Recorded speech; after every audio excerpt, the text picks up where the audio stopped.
Hi friend, स्वागत है आप सभी का आपके चैनल एसपीजा पे। और मैं आज आप लोगों के लिए पूर्णांक लेके आया हूं जो कि नंबर सिस्टम का पार्ट होता है। और ये मेरा पार्ट 2 है। मेरा पार्ट 1 अपलोड है जिसमें कि मैंने आप लोग को बताया है जो क्या बताना है क्या नहीं बताना वो आप लोग को बताया है। और प्राकृत संख्या क्या है, सम संख्या मतलब प्राकृत संख्या के बारे में और पूर्ण संख्या के बारे में बहुत ही विस्तार तरीके से बताया आप लोगों को और सिखाया हूँ। तो आप लोग जरूर उसको देख लीजिए। इस पार्ट में हम लोग जानेंगे जो पूर्णांक क्या होता है या पूर्णांक से बारे में जितने भी प्रश्न आपके एग्जाम में पूछे जाते हैं या एग्जाम जितने रिलेटेड प्रश्न बनते हैं वो सभी के बारे में आज जानेंगे हम लोग। जो क्या होता है पूर्णांक, शून्य कौन सा पूर्णांक है या नहीं है, धनात्मक पूर्णांक क्या है, ऋणात्मक पूर्णांक क्या है, तो ये सभी हम आज जानने वाले हैं। ठीक है, तो आप लोग शुरू से अंत तक वीडियो को देखिए जिससे आपका बेसिक कंसेप्ट क्लियर हो सके। और इसके बाद हम लोग सम संख्या, विषम संख्या, भाज्य अभाज्य को भी जानेंगे, लेकिन सबसे पहले हम लोग पूर्णांक के बारे में जानेंगे।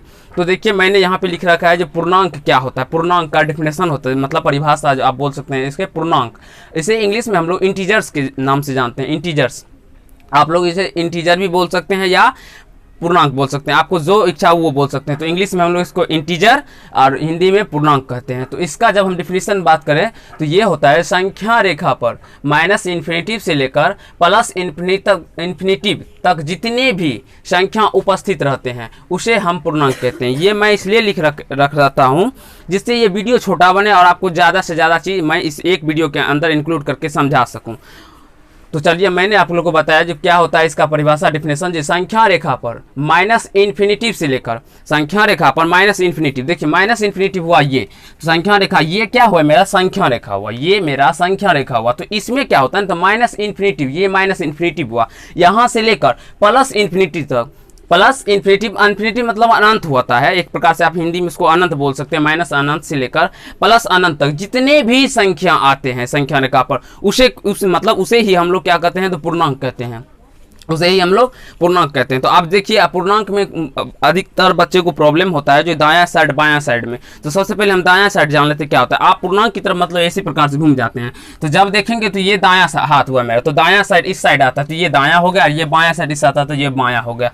तो आशा करता हूँ ये दायां बायां आपको समझ में आया होगा। तो चलिए हम लोग जानते हैं जो शून्य क्या है।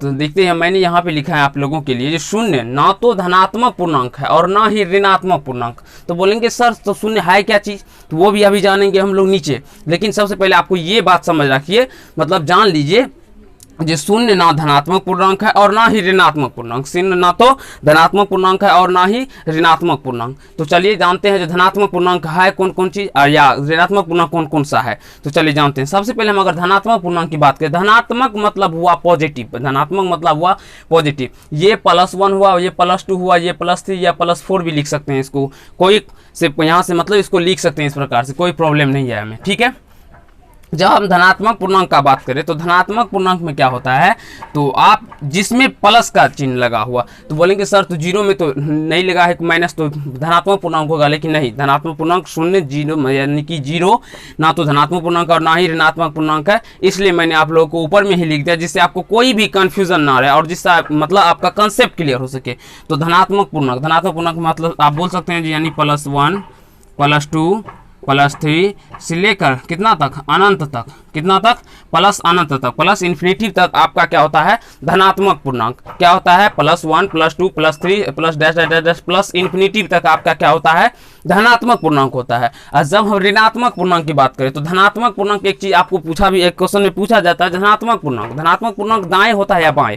तो आपसे पूछा जाता है धनात्मक पूर्णांक बाएं होता है दाएं, तो आप लोग यहाँ पे देख सकते हैं धनात्मक मतलब पूर्णांक हमारा दाएं की ओर होता है।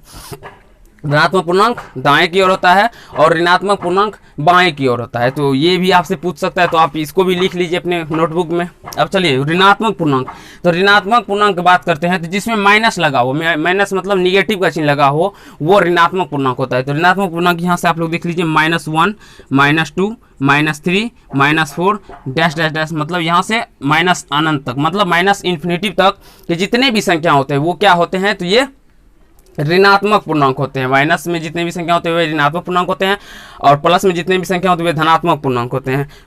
अब हम लोग जानेंगे जो सम पूर्णांक क्या है। अभी तक तो आप लोगों ने बेसिकली सभी बच्चों ने धनात्मक पूर्णांक और ऋणात्मक पूर्णांक के बारे में जाना होगा, लेकिन अभी मैं जिस प्रकार आपको बताऊंगा जो सम पूर्णांक, विषम पूर्णांक, ये बहुत सारे ऐसे बच्चे होंगे जिसको नहीं पता होगा जो सम पूर्णांक क्या है। तो सम पूर्णांक जानने के लिए सबसे पहले मैं आप लोग को एक चीज बता देता हूँ, जो सम संख्या। आप पहले ये बताइए हमको जो सम संख्या क्या है। तो जब हम लोग सम संख्या की बात करें तो जिसमें 2 से भाग लगे तो वो सम संख्या होता है। पूर्णांक जो संख्या रेखा पर हो।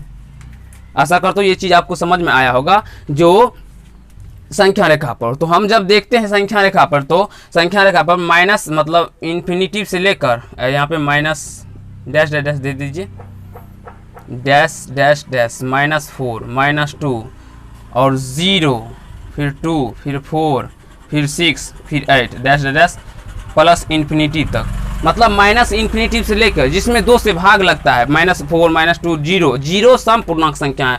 आज से आप लोग जान लीजिए ये 0 क्या है मेरा, तो एक सम पूर्णांक संख्या है, ना कि धनात्मक पूर्णांक और ना ही ऋणात्मक पूर्णांक संख्या। 0 एक सम पूर्णांक संख्या है।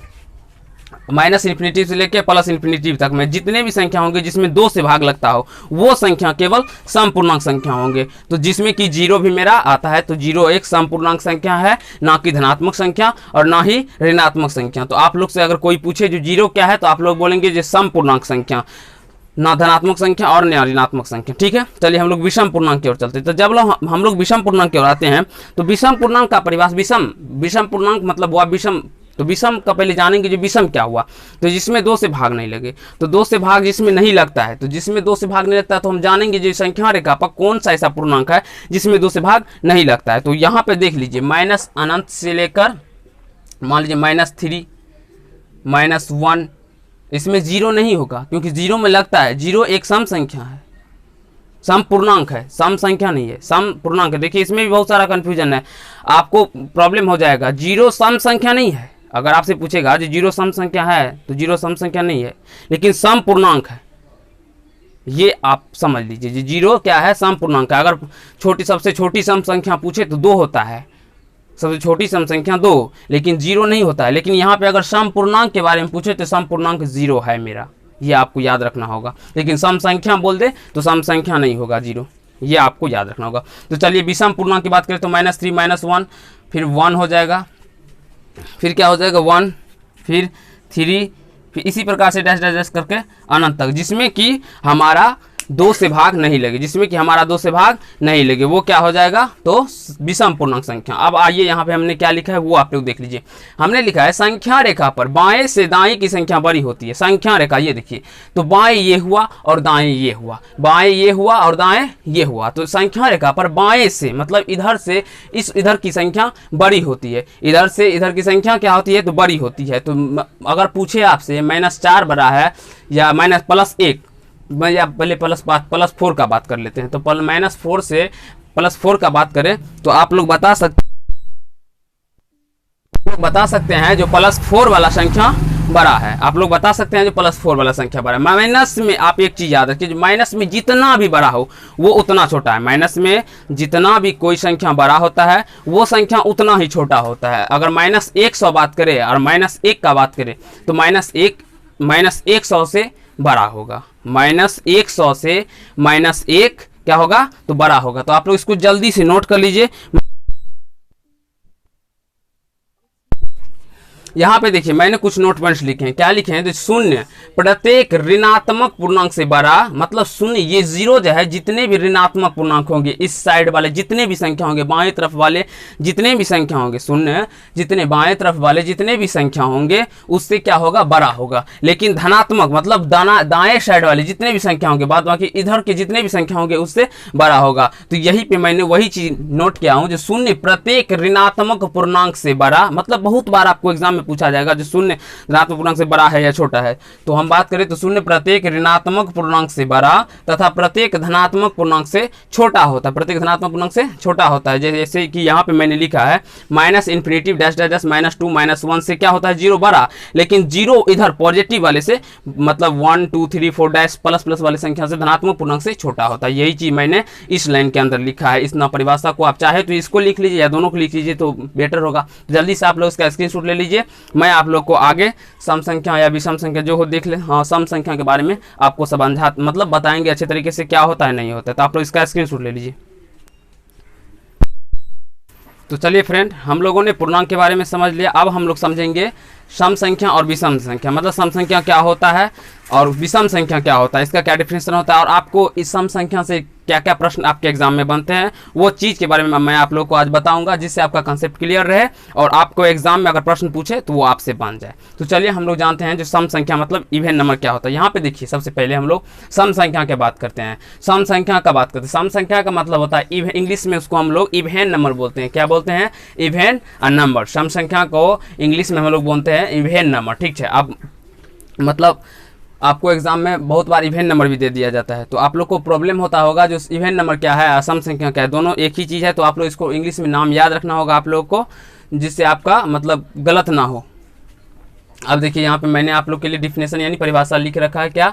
जो वैसी संख्या जिसमें 2 से पूर्णतः भाग लग जाए, वैसी संख्या जिसमें 2 से पूर्णतः भाग लग जाए, पूर्णतः मतलब पूरा भाग लग जाए, वो होता है सम संख्या। आप बोलेंगे जो सर जैसे कि देखिए इसका डिफिनेशन ये नहीं होगा जो वैसी संख्या जिसमें 2 से भाग लगे। अगर हम बात करें 9 में, तो 9 में भी 2 से भाग लगता है, 9 में भी 2 से भाग लगता है। दो मतलब यहाँ से देखिए दशमलव दे के कटता है, लेकिन ये पूरी नहीं कटा, ये पूरी नहीं कटा। इसका मतलब वो ये दशमलव में काटा, लेकिन काटा तो ये क्या सम संख्या होगा? नहीं, ये सम संख्या नहीं होगा। तो सम संख्या का एग्जैक्टली परिभाषा क्या होगा? वैसी संख्या जिसमें 2 से पूर्णतः, आप पूर्णतः की जगह पर पूरी भी लगा सकते हैं, यानी कि पूरी 2 से भाग लग जाए, वह संख्या सम संख्या कहलाता है, यानी कि इवन नंबर कहलाता है। वैसी संख्या जिसमें 2 से पूर्णतः भाग लग जाए, वो संख्या क्या कहलाता है? Even number. आप जानेंगे जो हम कौन कौन सी संख्या सम संख्या है। तो जैसे में 2, 4, 6, 8, 10 डैश अनंत तक, ये सभी संख्याएं सम संख्याएं। 2, 4, 6, 8, 10 और अनंत तक, आप इसको अनंत बोल सकते हैं। हम यहाँ पे बहुत सारे इसको मतलब बहुत सारे बच्चे को यहाँ पे पढ़ने में भी दिक्कत होता है जी ये क्या है। आप इसको इंग्लिश में इन्फिनिटिव तथा हिंदी में अनंत बोल सकते हैं।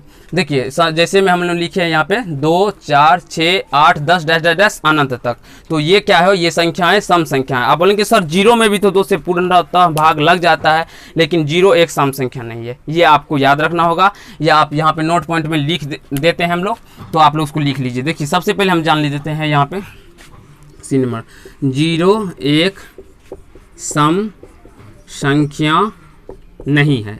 ये आप लोग अपने कॉपी में नोट कर लीजिए, इसको याद रख लीजिए, क्योंकि बहुत बार आपको कन्फ्यूजन होगा जो 0 में तो 2 से भाग लगता है तो ये सम संख्या होगा या नहीं होगा, लेकिन 0 एक सम संख्या नहीं है। ये आप अपने कॉपी पे नोट कर लीजिए। तो हम चलिए सबसे पहले जानते हैं जो सबसे छोटी सम संख्या क्या होता है। तो जब हम सबसे छोटी सम संख्या की बात करें तो सबसे पहले छोटी संख्या में देखिए, सबसे सम संख्या में जो सबसे छोटी संख्या में 2 आता है, तो हमारा सबसे छोटी सम संख्या 2 होगा। सबसे छोटी सम संख्या 2 होगा। और सबसे बड़ी सम संख्या या सबसे अंतिम सम संख्या, दोनों एक ही चीज़ है, ये अनंत होता है। अनंत मतलब इसका हमें कोई पता नहीं, मतलब सबसे बड़ी क्या होगा, 200 होगा या 400 होगा या 600 होगा या 800 होगा, ये हमें नहीं पता है। बस हमें इतना पता है जो आगे होगा तो क्या होगा, तो अनंत होगा, ये हमें जानना है। तो सबसे छोटी सम संख्या या प्रथम सम संख्या आपसे कोई पूछे तो आपको बोलना है 2, 0 नहीं बोलना है। 0 एक सम संख्या नहीं है। बोलेंगे तो 0 क्या है? मैंने अभी आप लोग को बताया जो 0 एक सम पूर्णांक संख्या है, ना कि सम संख्या। अब चलिए हम लोग विषम संख्या के बारे में जानते हैं। विषम संख्या क्या है? यही 2-3 प्रश्न आपको बेसिकली एग्जाम में ऑब्जेक्टिव में पूछे जाते हैं। तो इस तीनों प्रश्न को आप लोग ऑब्जेक्टिव में इसको अच्छे तरीके से याद रख लीजिए, जिससे आपका बेसिक कंसेप्ट क्लियर हो। अब चलिए विषम संख्या। विषम संख्या को हम लोग इंग्लिश में ओड नंबर के नाम से जानते हैं। इंग्लिश में आप लोग इसको ओड नंबर बोल सकते हैं या हिंदी में आप लोग इसे विषम संख्या बोल सकते हैं। तो विषम, सबसे पहले देखिए विषम संख्या होता क्या है। तो सम संख्या वो हुआ जिसमें 2 से पूर्णतः भाग लग जाए। सम संख्या जिसमें 2 से पूर्णतः भाग लग जाए। अब विषम संख्या जिसमें 2 से पूर्णतः भाग नहीं लगे, वैसी संख्या जिसमें 2 से पूर्णतः भाग नहीं लगे, वह संख्या विषम संख्या कहलाता है। जिसमें 2 से हमें पूरी भाग नहीं लगेगा, मतलब मान तो भाग तो लगेगा, प्रत्येक संख्या में आप भाग लगाइए, कोई भी ऐसा संख्या नहीं है जिसमें भाग नहीं लगता है। 2 से तो सब संख्या में भाग लग जाएगा, लेकिन एक होता है जो मतलब कोई पूरी करता है और कोई ऐसा संख्या होता है जो कि पूरी नहीं करता है। तो अगर हम बात करें यहाँ पे कुछ उदाहरण के लिए मैंने यहाँ पे लिखे हैं, जो 1, अगर 1 में आप 2 से भाग देंगे तो इसका वैल्यू 0.5 आता है, ये डायरेक्टली नहीं कटा है, तो इसलिए ये क्या हो गया, विषम संख्या। 3 क्या होता है, विषम संख्या। 5 क्या होता है, विषम संख्या। 7 क्या होता है, विषम संख्या होता है। 7 इस प्रकार से अनंत तक विषम संख्याएं भी होती है और सम संख्या जिस प्रकार होती है। अब यहाँ पे देखिए मैंने लिखा है सबसे छोटी विषम संख्या। आपसे सबसे छोटी विषम संख्या पूछा जाए या सबसे छोटी या अपना सबसे प्रथम सम विषम संख्या पूछा जाए, सबसे प्रथम यानी कि प्रथम विषम संख्या पूछा जाए, दोनों एक ही होता है, मतलब 1 होता है, उसका दोनों का आंसर 1 होगा। सबसे छोटी विषम संख्या, ये आप लोग ये मत समझिए ये बच्चों वाला चीज़ है, बहुत बार 9th 10th के एग्जाम में पूछा जाता है ये चीज़। और ऑब्जेक्टिव में बात करें तो ये डायरेक्टली कंपटीशन के एग्जाम में भी पूछ लिया जाता है। मैंने एग्जाम दे रखा हूँ तो हमें पता है जी किस प्रकार से ये प्रश्न आपको एग्जाम में पूछा जाता है। बट क्वेश्चन ये होता है जो थोड़ा उसको घुमाया हुआ रहता है, जिसको आप पकड़ नहीं पाते हैं। अब यहाँ पे सबसे बड़ी विषम संख्या, सबसे बड़ी विषम संख्या बोले या सबसे अंतिम विषम संख्या बोले, आप अंतिम या बड़ी दोनों एक ही होता है, ये भी अनंत होता है। तो ये आप लोग अपने कॉपी पे लिख लीजिए और अच्छे तरीके से याद कर लीजिए, जिससे आपका बेसिक कंसेप्ट क्लियर हो जाए। गणित में बेसिक कंसेप्ट जब तक आपको क्लियर नहीं होगा मैथ में, तब तक आप इसको नहीं समझ पाएंगे और अच्छे तरीके से नहीं बना पाएंगे।